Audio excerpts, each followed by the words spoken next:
Good morning, everyone. This is Read, Right, and Wrong, an author chat show where we discuss everything we've read, what we're writing, and what's wrong with it all. I'm your host, Robert Martin, and today I'm talking all things politics with author Kathy Hayes, whose new book, Dear Oval Office Occupant, Letters to the White House in the Age of Trump, was released on December 1st. Kathy, welcome. Hi, thank you so much for having me. Absolutely. Thank you for being here. My first question, my favorite first question to all my guests, and I know that they all dread it, but tell us about yourself. Well, I'm 53 years old. I am married with grown-up children. I've spent my entire life in the same part of Ohio. Wow. And yeah, my whole life, my family has a long history in my hometown. So I've kind of lived a small town life my entire life, except for when I was away at school. And I think that in a lot of ways that's shaped my outlook on things. I expect people to be friendly. I expect people to be helpful. I do have a very positive outlook on human nature in general. Hmm. And I do think that has a lot to do with where I live. I'm fortunate enough to have a lot of open space around me. Oh, And of great. course, my upbringing, I had very loving, caring parents. So I think that's given me a very positive outlook on life. Sure. Sure.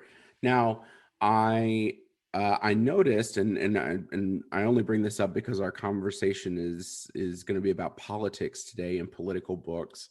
Um, you did not mention any sort of party affiliation. I think our listeners can probably guess based on the title, but talk to us a little bit about your political pursuits, your political activism. Well, I think it's fair to say I've always been a progressive type person. Hmm. I would have been considered liberal or progressive in my youth, but I always felt that I didn't want to affiliate with either of the political parties. In fact, I was an Mm, independent for a long, long time. I always, was registered as an independent. I didn't vote in primaries. mm, And then when Obama was running for the first time, I felt the need to vote for him in a primary and decided that I would become a Democrat. And so I've been a registered Democrat ever since. I still sometimes feel like I don't want to be part of any party because I don't always, I don't agree 100%. sure. Probably no one does with their party's positions, Yeah. but it does align most closely with my outlook and my values. So I am a Democrat. Okay. All right. Well, that's going to bring us to our first segment, which is what I call recent readings. So, Kathy, let's talk books. What are you reading? What have you recently read? What have you loved? What have you not?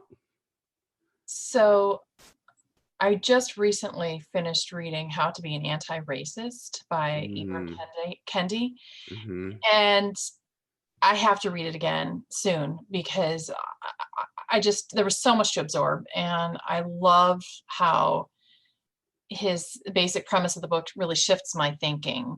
The opposite of racist isn't not racist. People say, "Oh, I'm not racist." Hmm.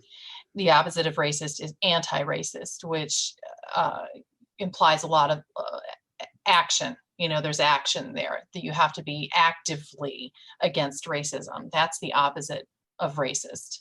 Hmm. So I just think there's so much there. It's so well done, and I really want to read it again so I can fully grasp all the different aspects that he's talking about racism in our society. So that I highly recommend it. It's an incredible book. Okay. I just finished, since we're talking about this topic, I just finished the book Me and White Supremacy. And it's a really fantastic book, but it's a 28-day guide. And it takes you through this journey of really um, kind of coming to terms with your ancestry, and understanding um, what racism is, what privilege is. And the title is implies white supremacy, but it goes deeper than that. It talks about all forms of privilege. Um, and it male privilege and straight privilege and white privilege and Christian privilege, and really how to break that down. So I highly recommend that to anyone that's looking to take kind of that journey, that deep dive into learning about our country's history and about racism and anti-racism and what privilege looks like. That sounds really interesting. Maybe I'll make that my next read. Yeah, I definitely recommend it, but I recommend following the format of the book, Mhm. because it kind of layers things in an easier to understand way. So Did you read Between the World and Me by Ta-Nehisi Coates? I did not. That is a much more literary book, um, and it explores racism in America, and Mm, it's absolutely beautifully written, very moving, a very moving story. So that's a good read too, and it explores those. It opens up those themes to a white person reading it of mhm, the privilege that, um, like you said, there's white privilege, there's Christian privilege, there's straight mhm. privilege, and as you read it, if you're a person that has any of those privileges, it's um, really really eye opening. Sure, sure.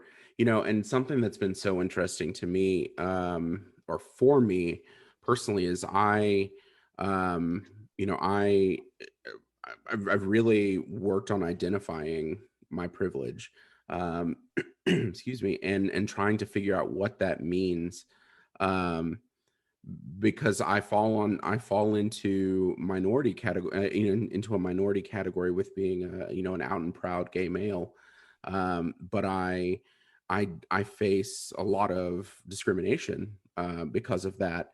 Whereas that's not something I wear on my skin, though. That's not something that people can automatically tell about me. Um, and so I experience a lot of male privilege and a lot of Christian privilege, and so kind of coming to terms with both sides. That book really helped me with that. So I look forward to checking out Between the World and Me. That's I guess that'll be my next read. So what are some of your favorite books on politics? um, I read a lot about presidential history. I like reading memoirs of people's experiences within politics. Hmm. And about, I'm going to say, close to a year ago, maybe not quite a year ago, I read Duty by Robert Gates, Okay. who was defense secretary.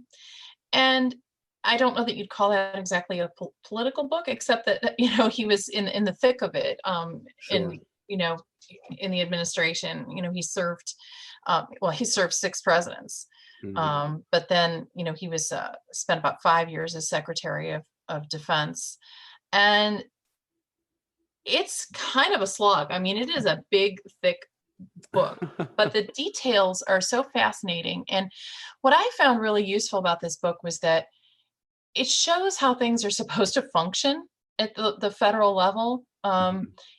I thought it was fascinating to read his descriptions of, for example, sitting down for a meeting and Hillary Clinton was there and President Obama was there, and a description of the exchanges and how they came to a decision and who provided information in what way. And it all sounds so reasonable, Mhm. normal, calm, thoughtful. Mhm. And to hear about that, and then of course contrast that with the chaos of the current administration. Yes. um, it just again brought kind of home to me that what we're seeing now, at the federal level, the executive branch, is just not normal. So I think that was very edifying to Mhm. read Gates's, um, read about his experiences through what I would call normal times, and Sure. contrast that with with what we're dealing with now. I thought that was a very valuable book. Okay. And have you read, and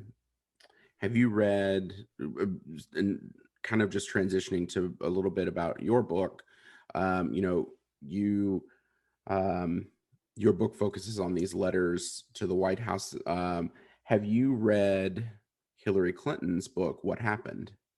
I have not. I haven't read it yet. Have you read it? Yeah, so it's a fascinating look into the entire election cycle. Um, and I mean, just like the title says, it really dives into what happened. Um, and one of the things that I got out of it, and I will admit to being and proud of a Clinton fan for decades. And um, I read the book, but I also listened to the book via Audible, and it was just kind of like, she was just trying to tell the world that everything's going to be okay, you know, and that she really took everyone through the grief process of losing the election and what that felt like. So it's a very powerful look into our election system. So I highly recommend that. That sounds like an interesting read. Yeah, I actually recommend listening to it, honestly, because she even goes off on some tangents sometimes during her reading. It's fantastic.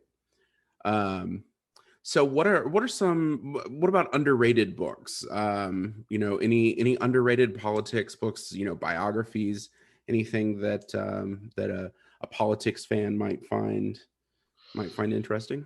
Hmm. I don't know about underrated politics books so much, but maybe neglected. I Yeah. think that there are a lot of really excellent presidential biographies out there and Mhm. history books that are important foundational reading for our current situation. So maybe that's not really answering your question, but I think anything by David McCullough is a really great place to start if you just want to understand how our government works, what being president is about, what it looks like in times of crisis and times of Mm. non-crisis. So I read because pretty much because of quarantine, I read his definitive book on Truman, which is colossal. I mean, it's like 900 pages or something. I think I read Wow. that back in like April. Um, and again, just like the book Duty, that the memoir that Gates wrote, Mhm. it gives you such a sense of what it's all about, what it really should be about in the White House, in the Oval Office, how things really should be operating, and how Mhm. presidents of the past have handled crises. So that's really kind of cheating. I didn't really answer your question. I No, have you read a did. lot. I have read a lot of current political books, and I guess maybe I'm reading the ones that are all like really popular because I can't think of one that's been underrated. Um, I read Mary Trump's look at her uncle, and Okay. that was really disturbing. Really? Yeah, too much is never enough, by Mary Mm. Trump, and she's a psychologist, so that was an intimate look at the family and the family history. Um, just a thoroughly depressing read. Really? But I thought there was a lot of valuable insight into what makes the president tick, and gives you some background on why we're where we're at. Sure. Interesting. All right. Well, let's jump ahead to our next segment, which is called Writing Away. And I think this is a perfect transition into discussing your book that was just released on December 1st. So tell us about it. So I didn't set out to write a book. That was not my intention. If you had ever asked me, if anyone had ever asked me years ago what kind of author I would ever be, this would not be it. I see myself as a writer of children's picture books. In fact, I have Mhm. written a children's picture book that isn't published, but um, I just sat down in I guess frustration and fear and a lot of other feelings shortly after the 2016 election, and just thought, I got to write this guy a letter, Mhm. and my early letters actually had glimmers of hope in them. I still felt Mhm. at that point that perhaps the president-elect would have some decent people around him, that he might be rise to the occasion to some degree. But it quickly became clear that that wasn't the case, and I just Mhm. kept writing, and I I wasn't even really sure why I kept doing it, but every day there was something else that I felt like I had to say something about. So here we are, 1,400 letters later, Mm. and it turns out I wrote a book without knowing it. Yeah, it's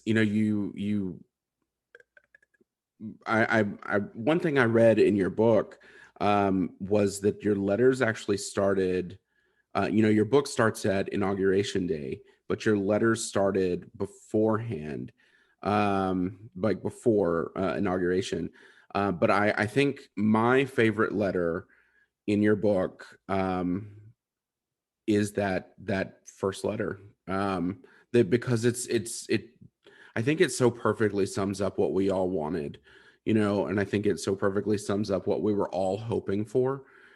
It was try not to be a fascist dictator, okay? I mean, and that was all it said, and you nailed it, and it turned out that, well, I mean, depending on where you are, he either did or didn't, but um, it's it, yeah, it's very powerful. It was very powerful to read and watch kind of the progress of your thoughts on the administration. Um, and you have several tone shifts throughout your book. So I kind of just wanted to ask, what were some of the main causes of your tone shifts? At first you address him, um, you address him one way, then you switch to Oval Office Occupant. So I just want to know what what were some of the inspirations behind those tone shifts? Well, regarding the way I addressed him, I was my mama brought me up to be polite. you Hmm. know, I was raised to be a polite person, and so my default position in anything like that would be to be polite, Hmm. at least to try to be polite. And so I started off with the, dear president elect, that sort of thing. And as my frustrations grew, I can't remember the exact order. I think for a while I might have called him President 45. But the big shift was the events in Charlottesville, which were just so horrific. And as you know, the president um, did this false equivalency, both sidism kind of thing, where it's like they're fine people on both sides. Well, no, there were Nazis marching, and Hmm.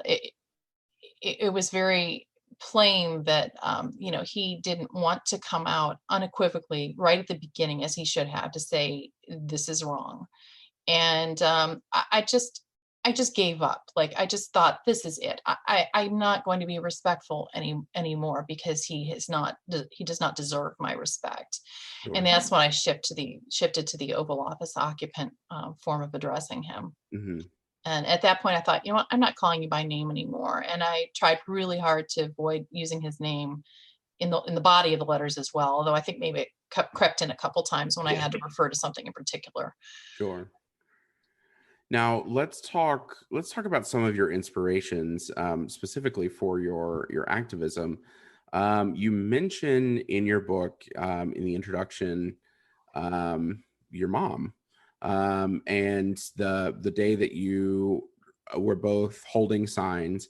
I believe, correct me if I'm wrong, hers said "I heart Mueller," and yours said "resign." Is It that was the correct? it was the opposite. Oh, the other way around. It was Okay. the other way around. Yeah, she had this big, big cardboard sign. Mm. My mom's not a very big person. She had this big piece of cardboard, and we wrote "resign" in huge letters across it to be sure that it Wow. could be seen. Wow. And in your dedication, you thank her for writing letters to, was it Reagan? Is that right? Yeah, yeah. So tell me about that. Tell me about her letters. Uh, my mom was a great example in my youth of civic engagement. Now, granted, she wasn't out marching the streets every day or anything like that, Hmm. but she did, read the newspaper, watch the news, and if something bothered her, she would write a letter. I know she wrote to senators, and probably whoever our House representative was at the time, although I don't recall that specifically. I do know that she wrote numerous letters throughout the course of my childhood. She wrote letters to the editor too, bringing up Hmm. things that were of concern. And I just think that's such a wonderful example. And I remember her, she just could not stand Reagan. She really, really disliked him. She objected to just about everything he stood for. Not a fan. And so she wrote to Reagan, I think numerous times. And at one point, she received a letter in reply that was completely irrelevant to what she had written. And Hmm. I remember her being so angry, and she immediately sat down and fired off another letter to him. And I think that that must have been the seed, for like the persistence on this. I think that that must have sort of been embedded deep inside of me all those years ago. That, Sure. my mom's example of sitting down and writing to her elected officials and then not putting up with any nonsense when she didn't get the answer she wanted. Well, and I can't help but note that history repeated itself, Mhm. because there are, spoiler alert, there are letters in your book that are responses from the White House, but there are some in there that have nothing to do with what you wrote in about. Absolutely. I Yeah. actually feel some sympathy for the people in the White House mailroom. I'm assuming some of them are volunteers. I don't know. Mhm. Maybe it's all staff. I don't know, but they probably have a pretty hard job. And I'm sure that many of the letters I wrote, there simply was no template for, to address what I wrote. Mhm. So they probably just pulled out the template of the thing that seemed closest and sent me a letter. Sure. And but what kind of cracked me up was it took them, you know, almost 4 years to figure out what I was about, and to finally stop sending any replies. Yeah, I thought That's that I would have been like blacklisted at some point where they would have said, "Hey, just ignore all the letters from her," with my name up on the wall or right. something. But it never, it didn't happen until early this year that I finally stopped receiving any replies. Oh my goodness, I'm sure you're on a list somewhere. Oh, I Aren't think we so. aren't we all? Mhm. Yeah. So are there any letters, any of the letters that you wrote, are there any that stick out to you? The ones that really, really kind of hurt are um, the stories, the individuals Mhm. who've been detained, deported, or people separated from their children. Mhm. Children were kidnapped from their parents. Those letters are absolutely gut wrenching, and Mhm. reading their stories from various news outlets was so painful, and writing about it was painful, and it just I don't even know what to say. It was just agony to hear those stories, and to write to protest about the treatment of these folks, and to know that my letter did no good. Sure. I'm kind of going on the record saying this is terrible, but I'm not making any change. My letter changed nothing, and I don't know about that. I mean, think about all the readers, think about people that could be inspired for greater activism and for, championing your causes in the future. Well, that is my real hope, is that people are inspired. But for the individuals that I highlighted in my Sure. letters, Sure. I think uh, it was too late for them. By the time I was aware of it and said anything, Yeah. they were already deported or whatever. Mhm. So that was something, became immigration and our terrible treatment of immigrants, which really, really accelerated under the Trump administration. That Mhm. became a major area of focus for me. Sure. I'll tell you one letter that really stuck out for me was your letter in regards to John McCain. I thought that was a very well crafted letter where you kind of, I mean, you really laid into the Oval Office occupant regarding his treatment of John McCain. And I loved reading that because I knew that you had voted for Barack Obama, but you still saw that John McCain was a human, and that he at least deserved respect, especially in death. I mean, Hmm. come on. So I thought that that one really stuck out to me. McCain, um, I obviously would not have agreed with a lot of McCain's policies, his Mhm. policy positions, but the man was such an incredibly patriotic person Mhm. for his entire life. Yes. And we can disagree on matters of policy and still recognize that someone is a patriot, that someone is has dedicated his life to his country and has paid dearly for that patriotism. And to denigrate that or scoff at it, belittle it, is absolutely sickening. Yes. And that alone, in my mind, makes the president unfit for the position that he's holding. Mhm. That he cannot recognize, that he is commander in chief of our military, and he can talk like that about a military hero, a war hero, someone who conducted himself with the utmost integrity and honor on the battlefield and off. It's despicable. Mhm. And my heart really went out to McCain when when the president said these things about him before he died. He said nasty things, when he was very ill. I just can't imagine having such a life of distinguished service and then having the most powerful man in the world mock you. It's Terrible. sickening. Um, and my heart goes out to McCain's family too. They should never have been subjected to that. Yep. Um, can you say that last sentence one more time? I just a Mhm. sound just came through on my Sure. computer. Sorry. My heart really goes out to McCain's family. They should never have been subjected to that. Yes, absolutely. Now what's next for you? Are you writing anything? More letters to President-elect Joe Biden? Mm. Well, I have to admit, I've taken a little bit of a rest. I have been Well following the deserved. news. I've been following the news slightly less closely, and I have not been contacting Senator Rob Portman's office like I had been. Um, I do plan to, in the next week or so, as things have kind of settled down for me, to get back on track with writing postcards and calling like I always do. I'm hopeful that I can use my ability to write, now that I feel really confident about it, that I can use my ability to write somehow, perhaps with in a volunteer capacity, with an organization working on immigration issues or some other issues that are important to me. Mm, So I'm hopeful that maybe I can have some sort of a focused involvement like I said, in a volunteer capacity, helping some organizations with their communications. sure.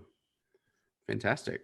Well, personally, as a reader, I do hope that you continue to write those letters and assemble them into another book, because you definitely have a voice and you have a fantastic style of writing. And I think that, that needs to be heard. So, Thank you. absolutely. Well, that's going to bring us to our final segment, what I call all the wrongs. So we're going to get candid here. First, we will start with other writers and other books. Are there any books that you could just not get into that everyone else said you had to read, Mm. and that you would absolutely love, but you didn't? You know, the sequel to Go Kill a Mockingbird, uh, Oh, yep. I was so excited. There was so much buzz and hoopla before it came out. This was going to be this amazing experience. We all get to see this hidden treasure. Hmm. And I read it and I thought it was terrible. I mean, I just It did just not feels like it. unfinished. Yeah, I didn't like it in any way, shape, or form. I felt like I wasted my money and my time, and I'm like, oh no, I wish I had never known about it. So I'm past that now, and I feel like I can still enjoy To Kill a Mockingbird without thinking about the sequel. But that was one of my biggest reading disappointments, I would say. Sure, and I love To Kill a Mockingbird. It was one of my favorite books growing up, and it still is. My mom has a first edition signed copy of it, Wow. and yeah, and I used to sneak in and just look at that. Like I would sneak into the bureau where it was kept, and I love that book. Such a great book, such great themes. Um, so let's talk about you as a writer. Any instances where you got it wrong? I think I'm going to have trouble answering this very specifically, but in regard to my letters to the president, I know I got some details wrong. I got some things wrong. I was writing in the moment, you know, typically about something that I became aware of that day or that had happened that day. And Mhm. as you know, sometimes the stories over the last 4 years were complicated and fast moving, and sort of the And still ground would developing. yeah, it's still developing. The ground would shift under our feet. You'd find out more about, oh, who Flynn talked to and when or Mhm. something. And so I know that sometimes I maybe had the wrong um, impression about what was going on, and later the story developed and I found out more. So there's that. Um, and I think sometimes I made some stupid, just stupid little errors because again, I was going without a safety net. I didn't have anyone editing after Yeah. me. I don't have a copy editor reading behind me. Um, so sometimes I did stupid things, like I think I referred to um, the chambers of Congress as the two houses, or things like that, where it was just Mhm. carelessness. And I tried to be very meticulous, but sometimes I failed. I was writing what I was thinking about, and I wasn't thinking, at least for quite a long time, I wasn't thinking about the possibility of it being a book. I was just writing a letter. Sure, sure.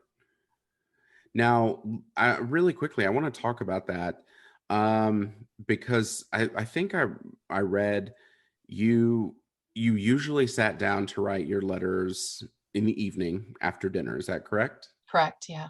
Yeah. So when did the letters become more than just letters? At what point was there that transition of maybe this could be a book? And then how did that all come about? What was your journey in turning this into a book? It's interesting when I realized that the letters were every day. I started sort of shyly telling a few people, like I I would be talking to a friend, and I would know that the friend was of a like mind politically, and I would say, I'm doing this thing. I was almost embarrassed, like, because it's definitely not normal. And I'm like, I'm writing the president every day. And the reaction was always really positive. My friends were like, Mm. wow, that's awesome. And I'm like, well, it's kind of weird too. And then a friend of mine in 2017, she goes, well, that should be a book. Hmm. And um, I really didn't think that she was right. And she planted a seed though. And that was in the back of my mind for a while, like, I mean, like a year. I kind of pondered that, could it be a book? And finally, I sent my letters to a friend who's a writer, and I said, "Do you think I should try to get these published? If not, if they're terrible or boring or stupid or whatever, just tell me, and I won't go to the trouble." And she said, "No, no, absolutely, you should publish these." And that's the point. And again, I think that was in somewhere in 2018 where I actually started to pursue the idea of trying to find a publisher. Wow. Well, I'm I'm very glad that you did, and I'm very glad that you published this book because it is it's fantastic, and it's a great look into you know, activism that you know, some people are not sign holders, you know, and protesters. Some people are not, you know, are not calling senators' offices. Um, so it's a great look at how you found, you know, a way to you know, channel your energy and your activism in kind of a dark and difficult time. When I think a lot of people were just screaming to be heard. So I commend you for that. I commend you for your staying, you know, for staying on the course and for writing all of those letters. I cannot believe you wrote. And it's true. You only missed 2 days, right? I only missed 2 days. 2 days in the entire 4 years. That's wow, wow. So bravo to you. Thank It's you. an outstanding book. Thank you so much. So, well, Kathy, that's going to be it for us today. It's been wonderful talking to you. I am so excited to see your book released, and I cannot wait for everyone to read it. Listeners, you can get Dear Oval Office Occupant: Letters to the White House in the Age of Trump today, everywhere books are sold. Kathy, thank you so much. Any final thoughts for our listeners? Uh, my final thought would be, please get involved. Everyone should be involved in our democracy, and Yes. we're better for it if everyone's voices are heard. Yes, and go vote. Go vote.